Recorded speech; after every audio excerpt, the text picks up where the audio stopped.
Factory making. दोस्तों, आप जो अपने मकान को बनवाने के लिए जिस सीमेंट का इस्तेमाल करते हैं, क्या आपको पता है वह सीमेंट कैसे बनता है? किन किन चीजों का इस्तेमाल करके सीमेंट बनाया जाता है? दोस्तों, क्या आपको पता है आपके मकान में लगने वाला सीमेंट आपके मकान को मजबूती प्रदान करता है या नहीं? तो दोस्तों, आइए जानते हैं सीमेंट फैक्ट्री के अंदर कैसे बनता है और असली सीमेंट कौन सा होता है और नकली सीमेंट कौन सा होता है। दोस्तों, सीमेंट बनाने के लिए 4 चीजों की जरूरत पड़ती है। नंबर 1, लाइम स्टोन यानी चूना पत्थर। दोस्तों, इसके अंदर कैल्शियम कार्बोनेट की मात्रा बहुत अधिक होती है। Number 2, laterite. दोस्तों, ये लेटराइट जंक जैसी लाल मिट्टी होती है और इस मिट्टी की खूबी ये होती है कि ये पकाई जा सकती है। नंबर 3 इंग्रेडिएंट्स होता है शेल। ये शेल एक प्रकार का पत्थर ही होता है। नंबर 4, रेड मड यानी लाल मिट्टी। दोस्तों, इन चारों चीजों को पहाड़ों से और जमीन के नीचे से प्राप्त किया जाता है। ये चारों चीजें चूना, मिट्टी और पत्थर, इनको प्राप्त करने के लिए बड़े बड़े पहाड़ों को ब्लास्ट किया जाता है। दोस्तों, इन बड़े बड़े पहाड़ों को ब्लास्ट करने के लिए बम का सहारा लिया जाता है। बम को इन पहाड़ों में फिट करने के बाद जब बम को पटकाया जाता है तो एकदम बहुत बड़ा ब्लास्ट होता है और पहाड़ों के टुकड़े टुकड़े हो जाते हैं। इन पहाड़ों को ब्लास्ट करते ही सीमेंट का रॉ मटेरियल लाइम स्टोन यानी चूना पत्थर ये बहुत ही छोटे छोटे टुकड़ों में इकट्ठा हो जाता है।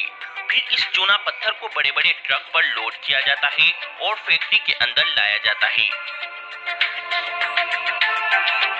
यहाँ पर इस चूना पत्थर के छोटे छोटे टुकड़ों को एक कन्वेयर बेल्ट के जरिए आगे भेजकर एक क्रशिंग मशीन में इस चूना पत्थर को डाला जाता है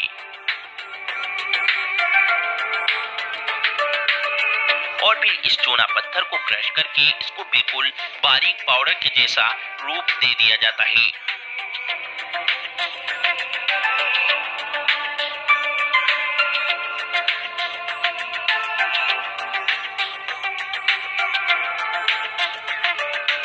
फिर इसी तरीके से लेटराइट, शेल और रेड मड इनको भी क्रश करके बिल्कुल बारीक पाउडर के जैसा बना लिया जाता है।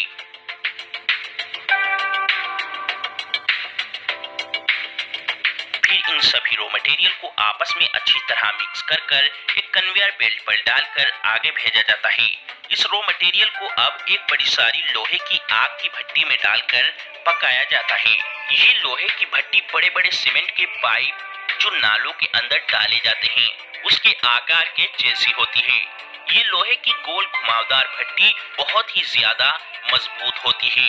इस भट्टी के अंदर आग जलाने के लिए कोयला, खराब टायर इस तरह की चीजें डाली जाती हैं। इस भट्टी का तापमान 1400 डिग्री के उच्च तापमान से लेकर 1600 डिग्री तक होता है। इस भट्टी के अंदर ये रॉ मटेरियल पकने के बाद जैसे आग का लावा होता है इस तरीके का हो जाता है। अब ये रॉ मटेरियल पकने के बाद इसके रासायनिक बंधन टूट चुके होते हैं और अब दोबारा इसके अंदर नया कंपाउंड पैदा हो चुका है जिससे इस सीमेंट के अंदर एक ईंट को दूसरी ईंट से चिपकाने की ताकत बेमिसाल पैदा हो जाती है। अब ये सीमेंट इस भट्टी के अंदर से निकलने के बाद बहुत बारीक बारीक टुकड़ों के रूप में निकलता है। इन बारीक बारीक टुकड़ों को क्लिंकर कहा जाता है। फिर इन बारीक बारीक टुकड़ों को यानी क्लिंकर को एक बड़े सारे ग्राइंडर में पीसा जाता है जिप्सम पाउडर को डालकर। इस जिप्सम पाउडर का काम सीमेंट के घोल को काफी देर तक गाढ़ा होने से बचाए रखने का होता है। अगर किसी सीमेंट में जिप्सम पाउडर कम मात्रा में या फिर जिप्सम पाउडर डाला ही ना जाए तो सीमेंट का घोल जल्दी गाढ़ा होकर खराब हो जाता है। अब ये क्लिंकर पीसने के बाद सीमेंट बन के तैयार है। अब इस सीमेंट को सीमेंट के कट्टे में भरकर पैक कर दिया जाता है। इस तरीके से सीमेंट बनकर मार्केट के अंदर आता है।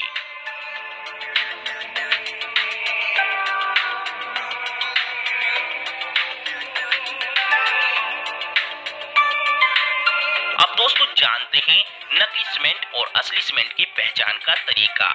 दोस्तों जब सीमेंट का कट्टा खोलकर उसके अंदर हाथ डाला जाता है तो सीमेंट ठंडा होना चाहिए, चाहे गर्मी हो या सर्दी। अगर सीमेंट के अंदर जरा सा भी गर्माहट दिखे तो सीमेंट डुप्लीकेट है। सीमेंट की दूसरी पहचान का तरीका ये है कि सीमेंट बिल्कुल बारीक पाउडर के जैसा होना चाहिए। अगर सीमेंट पाउडर के जैसा नहीं है, उसमें कंकड़ जैसी चीजें हैं, तो सीमेंट डुप्लीकेट है। और हाँ दोस्तों, सबसे जरूरी बात, हम इससे भी अच्छी वीडियो बनाएं तो इस वीडियो को लाइक, शेयर